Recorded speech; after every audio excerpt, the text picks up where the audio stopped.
እንኳን ለጻድቁ አባታችን ለአቡነ ተክለ ሃይማኖት ወርሃዊ መታሰቢያ በዓል እንዲሁም በዚህ ዕለት በወርሃዊና በዓመታዊ በዓላቸው ታስበው ለሚውሉ ቅዱሳን በሰላም አደረሳችሁ አደረሰን። ሕዝበ ክርስቲያን በስመ አብ ወወልድ ወመንፈስ ቅዱስ አሐዱ አምላክ አሜን።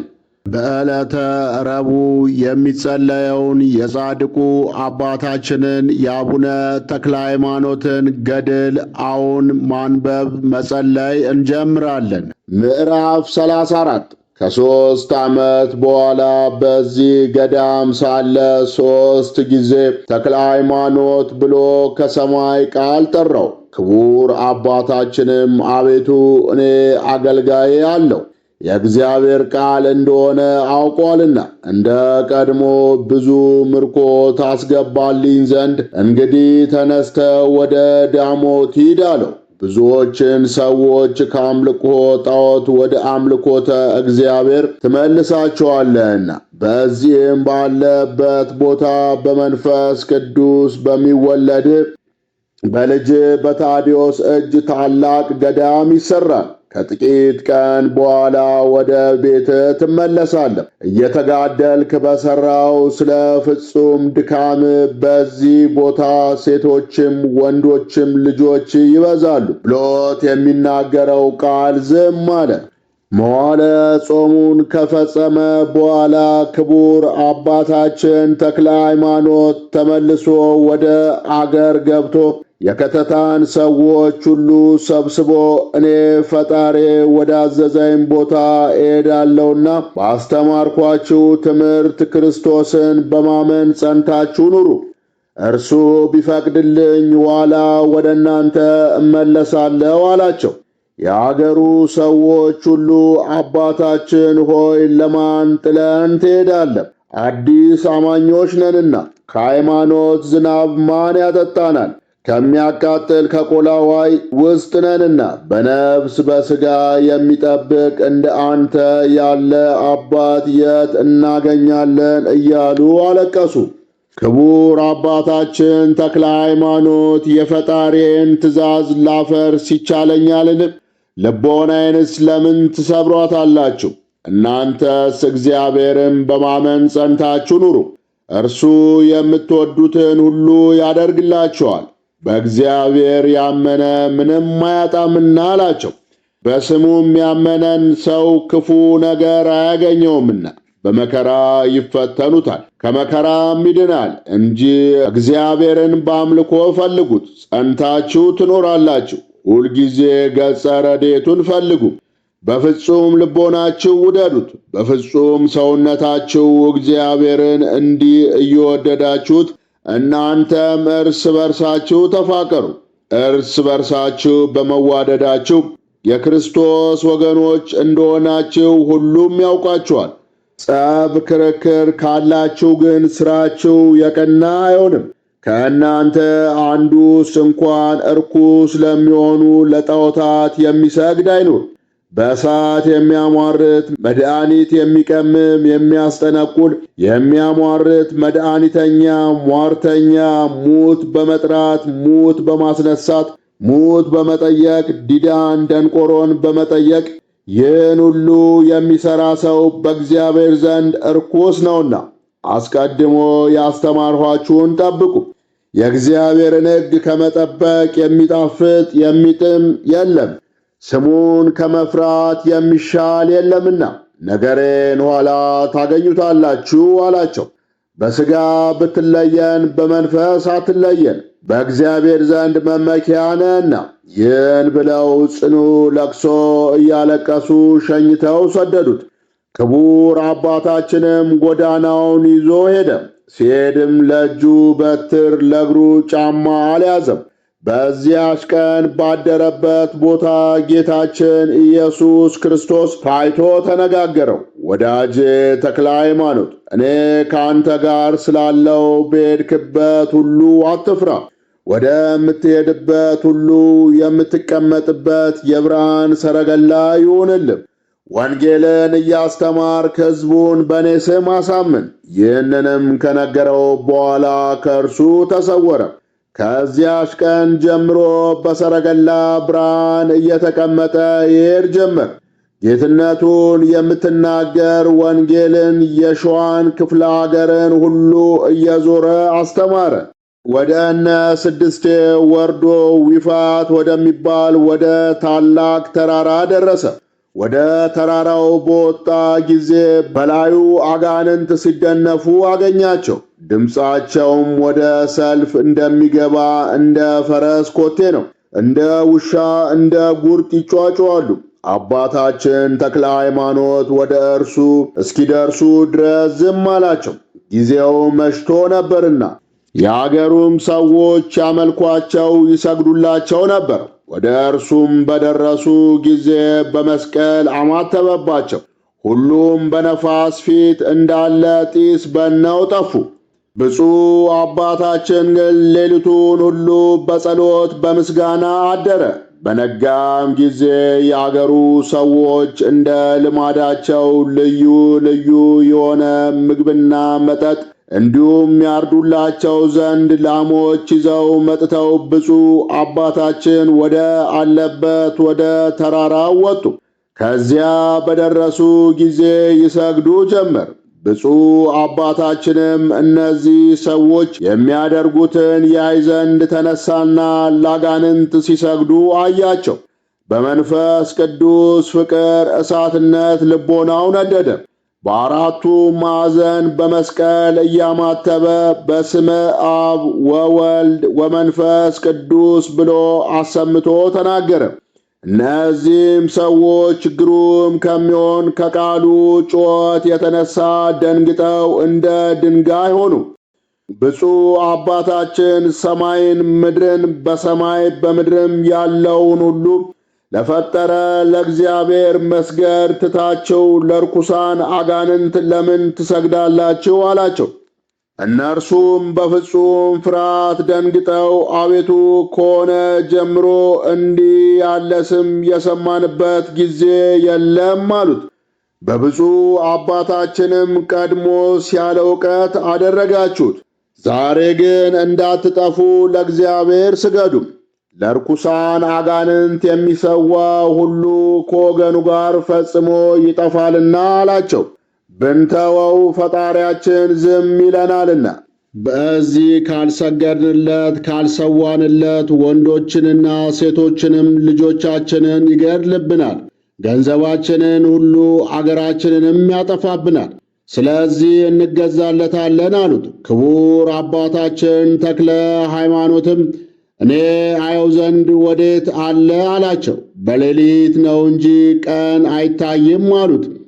ብፁዕ አባታችንም በእውነት በጨለማ ይታይ ይሆናል። ሥራው ክፉ የሆነ ብርሃንን ይጠላል፣ ሥራው እንዳይገለጥበት ወደ ብርሃን አይመጣምና። ሥራው በጎ የሆነ ግን ወደ ብርሃን ይመጣል፣ ሥራው ይገለጥ ዘንድ። ሁለንተናው ጨለማ እንደሆነ በዚህ እወቁት። ዳግመኛስ ወደ እናንተ የሚመጣበትን ጊዜ በምን ታውቃላችሁ? አላቸው። እሳት ለብሶ በጅብ ተቀምጦ እንደ ክረምት ነጎድጓድ እያሰማ ይመጣል። በጅብ የተቀመጡ ብዙ ሰዎች በግራ በቀኝ ይከቡታል። ሁሉም ባፋቸው እሳት እያናፉ ይመጣሉ አሉት። ብፁዕ አባታችንም እንዲህ አላቸው፣ በእውነት ርኩስ ነው፣ ከፈረሶቹም እርሱ ይረክሳል። እስኪመሽ ድረስ እንጠብቀው። ያሸንፈኝ እንደሆነ እሰግድለታለሁ። እኔ ያሸነፍኩት እንደሆነ ለእኔ ፈጣሪ ትሰግዳላችሁን? አላቸው። አንተ ካሸነፍከው አዎን ለአንተ አምላክ እንሰግዳለን አሉት። በመሸ ጊዜም ግሩም ያይደለ ይህ ጋኔን እንደ ልማዱ ባለው ግርማ መጣ። ክቡር አባታችን ተክለ ሃይማኖትም ተነስቶ በመስቀል አማተበበት። ከተቀመጠበት ጅብ ላይ ወደቀ፣ እንደ ጢስ ተኖ ጠፋ። ከእርሱም ጋር ያሉት ከቦታችን አስወጥቶ የሚያሳድደን ማን ነው እያሉ ከነጅቦቻቸው ተበተኑ። የአገሩም ሰዎች ይህን ባዩ ጊዜ አምላክ በእውነት ሁሉን የሚያሸንፍ ኃያል ነው እያሉ ደንግጠው ከአባታችን እግር ስር ወደቁ። ብፁዕ አባታችንም እንዲህ አላቸው፣ እንግዲህ አትፍሩ። ለአብ የባሕሪ ልጁ ለኢየሱስ ክርስቶስ ለባሕሪ ሕይወቱ ለመንፈስ ቅዱስ ስገዱ። እርሱ ሁላችሁም እስክትመለሱ ድረስ ከእናንተ ማንን ሊያጠፋ አይወድምና ፍየልና ላም ልትሰውለት አይፈልግም። የላም ሥጋ አይበላምና ወይም የፍየል ደም አይጠጣምና በመገዛት ስገዱለት፣ በእውነት አምልኩት እንጂ። እርሱ ብቻ የፍጥረት ሁሉ ፈጣሪ ነውና በሰማይ በምድር በባሕርም በቀላያትም ያለ እርሱ ሌላ አምላክ የለምና። እርሱ ይገድላል፣ እርሱ ያድናል፣ ያደያል፣ ያበለጽጋል፣ ያዋርዳል፣ ያከብራል። ምን የሚሳነው ሥራ የለም።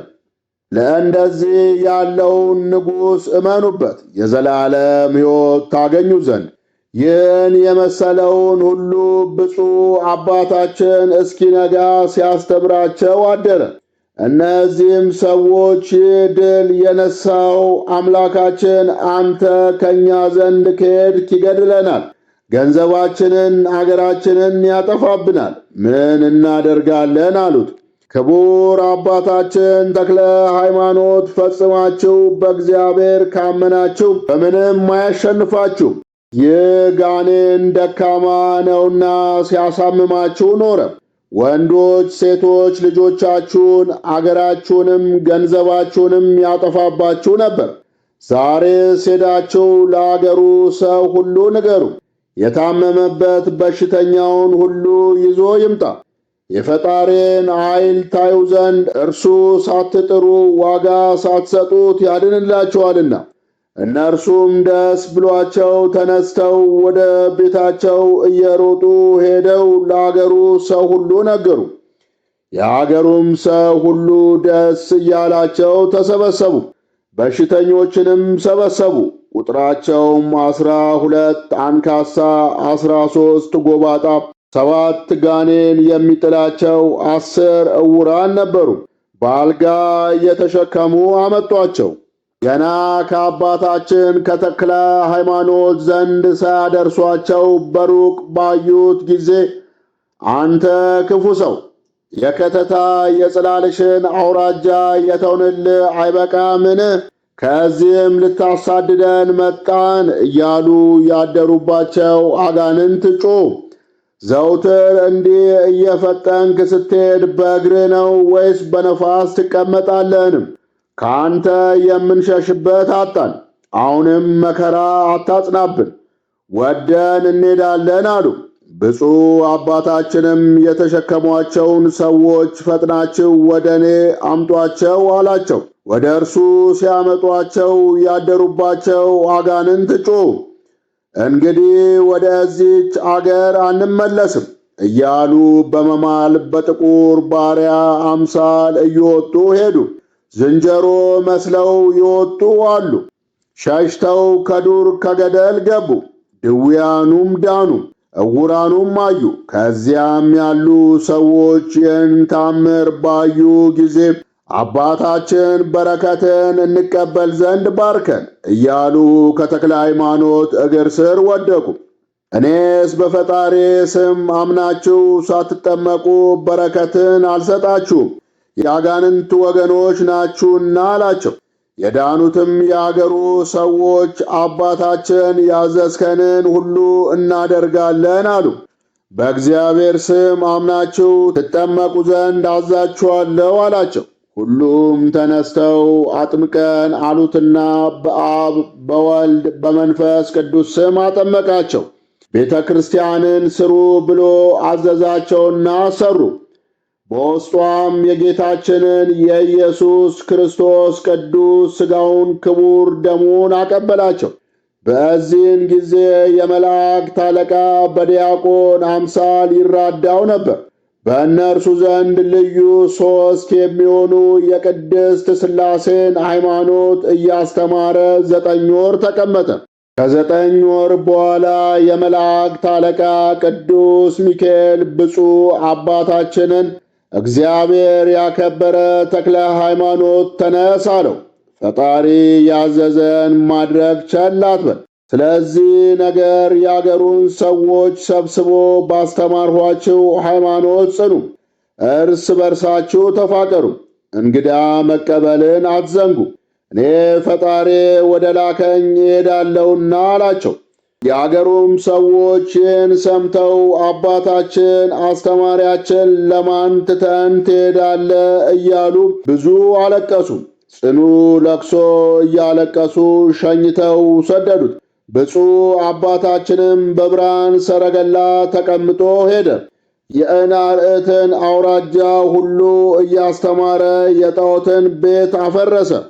የሰታልና የዊድን ወንዝ ተሻግሮ ወደ ጉራጌ ሄዶ ቢለት ከምትባል ተራራ ደረሰ። ይህችውም የአስማተኞች ቤተ መንግሥታቸው ናት። ፍየልና ላም ይሰዉበታል፣ በእርሷ አጋንንት ይገለጹላቸዋል። ከዚያ የሚቀመጥ አንድ ንጉሣቸው ነበር። ሟርተኞች፣ መድኃኒት የሚቀምሙ ጠንቋዮች ከተራራው ስር በሸንጎው ሲሰግዱለት ይውላሉ። 1,000 2,000 የሚያሟርቱ እጅ መንሻቸውን ይዘው ቃል እስኪናገራቸው ድረስ እየጠበቁ ደግ የተናገረ እንደሆነ ደግ ያገኛሉ፣ ክፉ ቢናገር ክፉ ይደረግባቸዋል። ስለዚህ ነገር አንግሰውት ይኖሩ ነበር። ብፁዕ አባታችንም ይህን ሁሉ ሥራቸውን አይቶ በሌላ ጎዳና ተሰውሮ ወጥቶ ይህ የጠንቋዮች ንጉሥ ካለበት ደረሰ። በወርቅ ዙፋን ተቀምጦ ወርቀ ዘቦ ግምጃ ለብሶ አገኘው።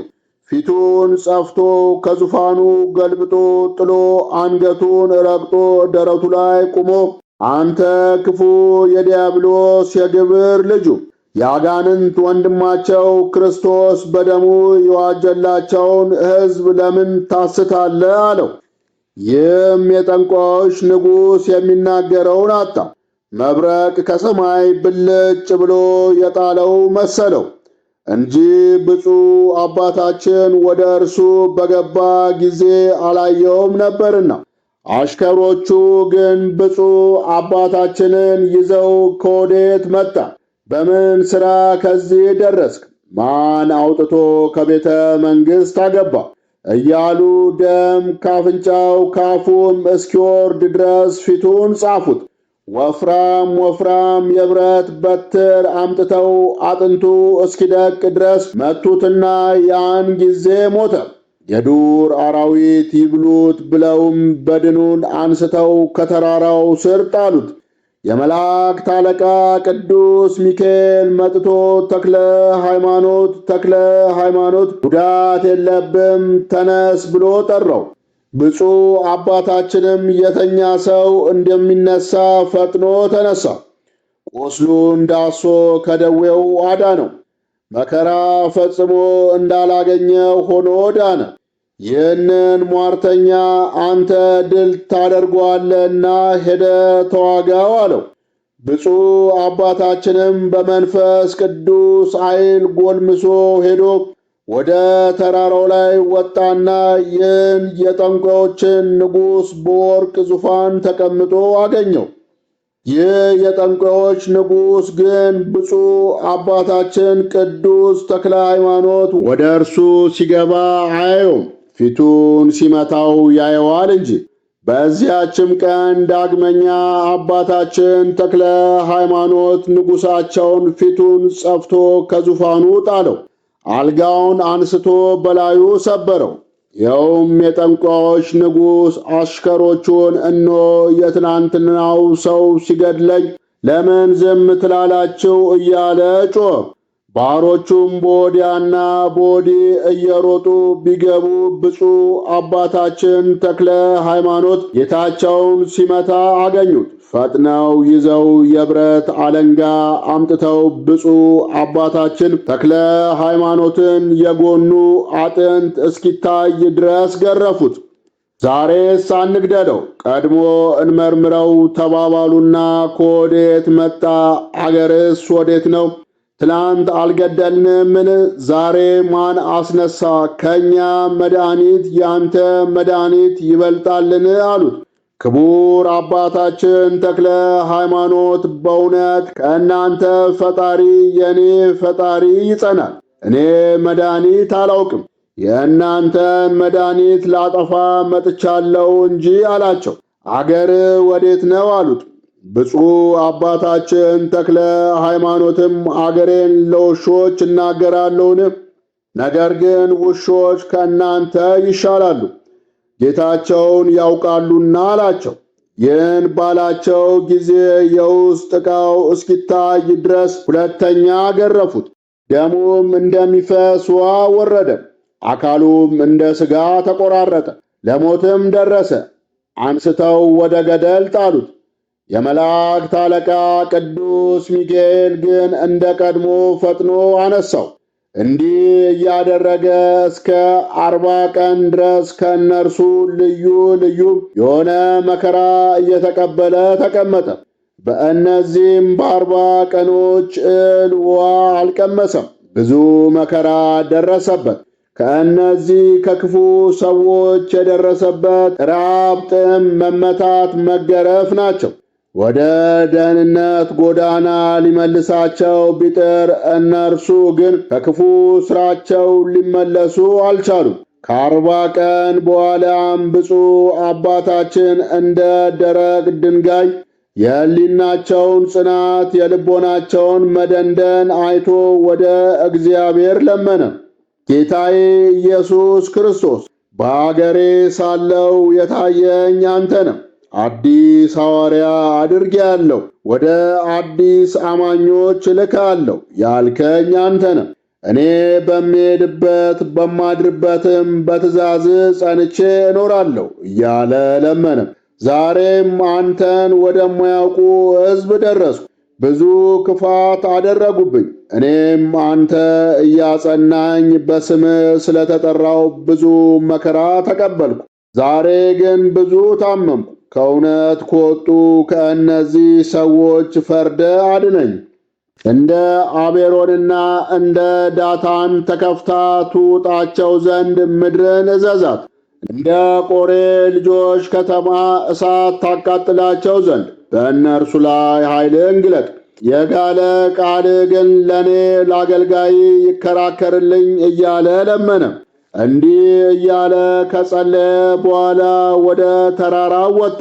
ከየአገሩ ሁሉ የተሰበሰቡትን ጠንቋዮች አንድ ወገን ሆነው ለንጉሣቸው ሲሰግዱ አገኛቸው።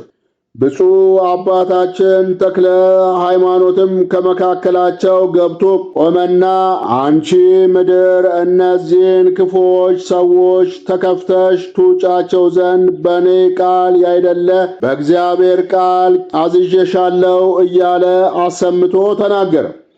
ወዲያውም ተከፍታ ጠንቋዮቹን ሁሉ ከካዲ ንጉሣቸው ጋር ዋጠቻቸውና አንደኛቸውን ወደ ሲኦል ወረዱ።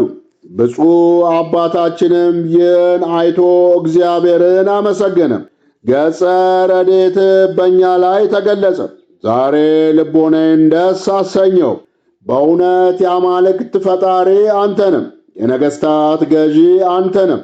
ብፁዕ አባታችንም በተራራው እንዲህ እያለ ወደ ጠንቋዮቹ ማደሪያም ሲመላለስ በብርና በወርቅ የተሰሩ ጣዖቶቹን አገኘና ድንጋይ አንስቶ ቀጠቀጣቸው፣ የሚሰዉበትንም ሁሉ አፈረሰ። ብፁዕ አባታችንም ከመሸ በኋላ ከታላላቆች ዛፎች በአንዲቱ ዛፍ አጠገብ ቆሞ ጸለየ። በዚያ ሲጸልይ ስፍር ቁጥር የሌላቸው እልፍ አላፋት አጋንንት መጡ። ብፁዕ አባታችን ተክለ ሃይማኖትም የሚያደርጉትን ያይ ዘንድ ዝም አለ። ሁሉም የተውንልህ የሸዋ ምድር አልበቃምን ብለው ጮኹ። ከዚህም እንዳያመልኩብን ልትከለክለን መጣ። እኛ ሳንገል አንተውም ብለው ድንጋይ አንስተው ብፁዕ አባታችን ተክለ ሃይማኖትን አጥንቱ እስኪደቅ ድረስ በድንጋይ መቱት። ሲመቱት የመላእክት አለቃ ቅዱስ ሚካኤል እንደ እሳት እየተንቦገቦገ ወርዶ በክንፉ መታቸው፣ እንደ ምድርም ትቢያ አደረጋቸው። ሁሉም አለቁ። የመላእክት አለቃ ቅዱስ ሚካኤልም ብፁዕ አባታችን ተክለ ሃይማኖትን አንስቶ ዳሰሰው። ከመከራውም ካዳነው በኋላ አጋንንት በመጡብህ ጊዜ በመስቀል አለማማተብ ለምንድን ነው አለው። ብፁዕ አባታችንም ሥጋዬን ቢገድሉ ነፍሴን መግደል አይቻላቸውም። ምን ያደርጉኛል? ነገር ግን ከኔ ጋር በመዋጋታቸው የምስጋና ዋጋዬን ስላበዙልኝ ደስ ይለኛል እንጂ አላቸው። የመላእክት አለቃ ቅዱስ ሚካኤልም ወዳጄ ተክለ ሃይማኖት ጠላት እየተዋጋ በሚመጣብህ ሥራ ሁሉ ጸንተ ተዋጋ፣ ጽና፣ በርታ፣ ብዙ ሰዎችን ከድንቁርና ወደ ዕውቀት ትመልሳቸዋለህና ብሎት ሄደ። በነጋውም ብፁዕ አባታችን አኖሪዎስ የሚባል ልጅ ከመንፈስ ቅዱስ ይወለድላል የሚል ቃል ከሰማይ መጣ። እርሱ ካንተ የተረፉትን ጠንቋዮች ያጠፋቸዋል፣ ከአምልኮተ ጣዖት ወደ አምልኮተ እግዚአብሔር ይመልሳቸዋል። በዚህች አገር ታላቅ ገዳም ይሠራል፣ በእርሷ ልጆች ይበዛሉ። ብፁዕ አባታችን ተክለ ሃይማኖትም ይህን ሰምቶ ዝም አለ። ከዚህ በኋላ ላጋንንት የሚሰዉበትን ቦታ አፈረሰ። የአገሩን ሰዎች ሁሉ በእግዚአብሔር ስም አሳመናቸው። ብፁዕ አባታችን በደረሰበት አገር ሁሉ የሚያመልኩበት የጣዖት ቤት ወዴት አለ እያለ እየጠየቀ ማጥፋት ልማዱ ነውና በነገሩትም ጊዜ ፈጥኖ ሄዶ ያጠፈዋል። እንዲህም እያደረገ ሲሄድ በዳሞት አውራጃ ወዳለ ዝባፈትን ከሚባል ተራራ ደረሰ። ከዚያም ያገሩ ሰው ሁሉ የሚያመልከው የእንጨትና የድንጋይ ጣዖት የሚያስጠነቁሉበት አገኘ። በዚያም አጋንንት ይገለጹላቸዋል። የሚያመልኳቸውም ሰዎች ደም እያፈሰሱ ይሰውላቸዋል። ብፁዕ አባታችን ተክለ ሃይማኖትም እነዚህን ጣዖቶች አይቶ ድንጋይ አንስቶ ቀጠቀጣቸው፣ ቦታውንም አጠፋባቸው፣ ወንበራቸውንም ገለባበጠባቸው። ፀሐይ በገባም ጊዜ ብፁዕ አባታችን ከዛፍ ስር ቆሞ ሲጸልይ ወደ እርሱ አጋንንት በዝተው እየተንጋጉ መጡ። የተውንልህ የሸዋ ክፍለ አገር ሁሉ አልበቃምን ብለው ጮኸው ተናገሩ። ከዚህም ግዛታችንን ልትከለክለን መጣን? ዛሬስ ሳንገልህ አንተውም አሉት። እርሱን ለማስፈራራት በድንጋይ ወገሩት። የማይቻላችሁ ስትሆኑ በከንቱ ለምን ትደክማላችሁ ብሎ በመስቀል ቢያማትብባቸው እንደ ጢስ በነው ጠፉ። በነጋው የአገር ሽማግሌዎች ሁሉ ለጣዖታቸው ይሰግዱ ዘንድ ተሰብስበው መጡ። ከምድር ወድቀው አገኟቸው። ደንግጠውም ጣዖቶቻችንን ምን አገኛቸው? ማን ሰባበራቸው? ተባባሉ። የእግዚአብሔር ሰው ብፁዕ አባታችን ተክለ ሃይማኖትም በጌታዬና በአምላኬ በኢየሱስ ክርስቶስ ኃይል እኔ ሰበርኳቸው አላቸው። ከእኔ እጅ ራሳቸውን ማዳን ያልቻሉ እሊህ ደካሞች ሌላውን ማዳን እንደምን ይችላሉ? ትንፋሽ የሌላቸው እሊህ ድንጋዮች ምን ያደርጉላቸዋል? አላቸው። እርሱን አይተው ከየት መጣ አሉት።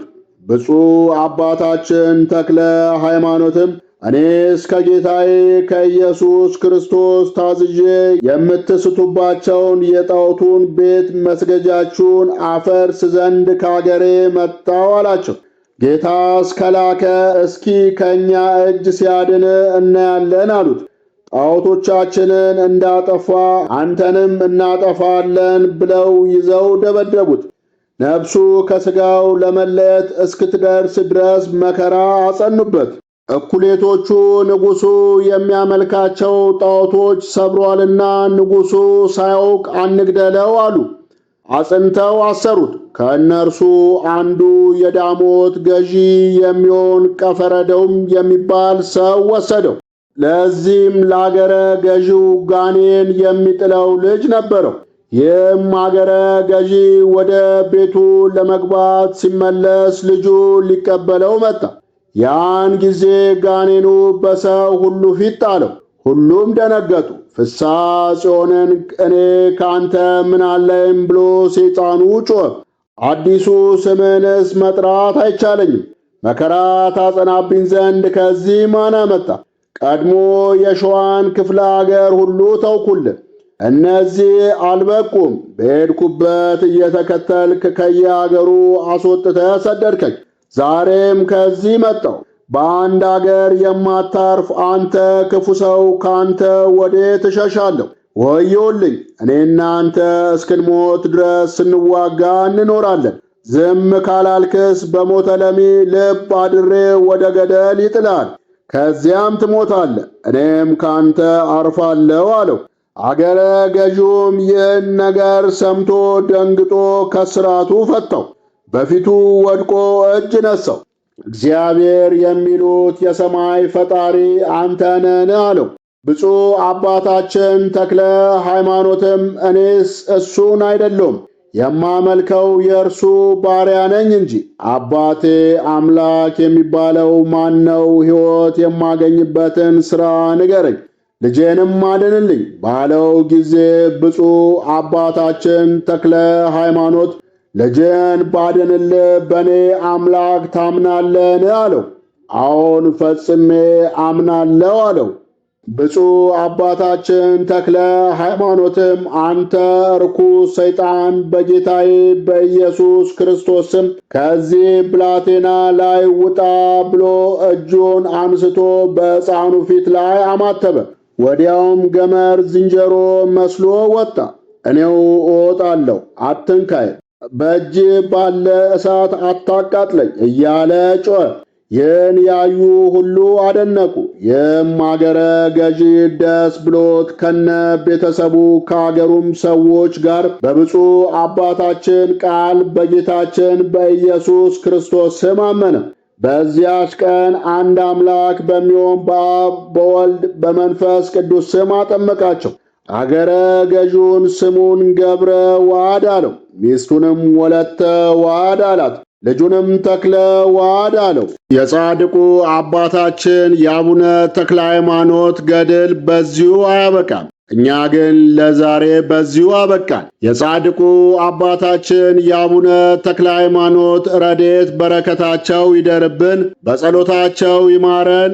አነሳስቶ ላስጀመረን አስጀምሮ ላስፈጸመን ለልዑል እግዚአብሔር ክብር ምስጋና ይሁን። ወስብሐት ለእግዚአብሔር ወለ ወላዲቱ ድንግል ወለ መስቀሉ ክቡር። ይቆየን።